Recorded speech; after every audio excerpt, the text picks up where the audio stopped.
College যাবো বলে তো রেডি হচ্ছিলাম, আর আগের দিন কলেজ থেকে আসার সময় এই যে বাদামের প্যাকেটটা কিনেছিলাম সেটা তো তোমাদের সাথে শেয়ার করা হয়নি, আর তার সাথে একটা ছোট্ট মিনি বেকারি টোস্টগুলো যেগুলো হয়, এটা নাকি বাংলাদেশ থেকে এসছে। তো আমি ভাবলাম একবার টেস্ট করে দেখি। এর আগে ছোটো প্যাকটা আমি টেস্ট করেছিলাম, সেই জন্য আজকে এই বড় প্যাকটা কিনে এনেছিলাম আগের দিন। তো তারপরে তো কলেজ যাওয়ার সময় অনেকক্ষণ দাঁড়িয়েছিলাম, কেন কি জ্যাম ছিল কেন কি জানি। তারপরে জ্যামটা ছাড়ার পরে খানিকক্ষণ পরে আমার বাস চলে আসে, সেটা করে আমি চলে আসি কলেজে। আর মেনলি আমি এসেছিলাম একটা অ্যাপ্লিকেশন জমা দেবো বলে, তো সেটাই বসে বসে ওখানে আবার লিখছিলাম ফেয়ার করে, বাড়ি থেকে একটা নর্মাল লিখে এনেছিলাম রাফ। তো তারপরে টিফিনের পরে ওটাই স্যারকে জমা দিতে যাই, দেন স্যার বললো অ্যাপ্লিকেশনটা নাকি কিছু একটা প্রবলেম আছে। তো আবার এসে আমি আবার ডবল ডবল করে লিখে নিয়ে গেলাম, কিন্তু কি প্রবলেম ছিল আমি নিজেও বুঝতে পারিনি। তো অ্যাপ্লিকেশন জমা দিয়ে আসার সময় দেখলাম এই ঘুচুকুমার এখানে শুয়ে রয়েছে। ইনি আমাদের কলেজেই থাকেন।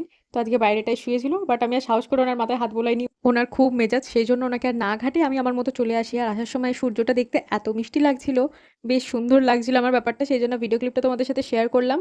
আর কথা বলতে বলতে তো আমার বাসও চলে আসে। তো দ্যাট ইজ ইট, বাই।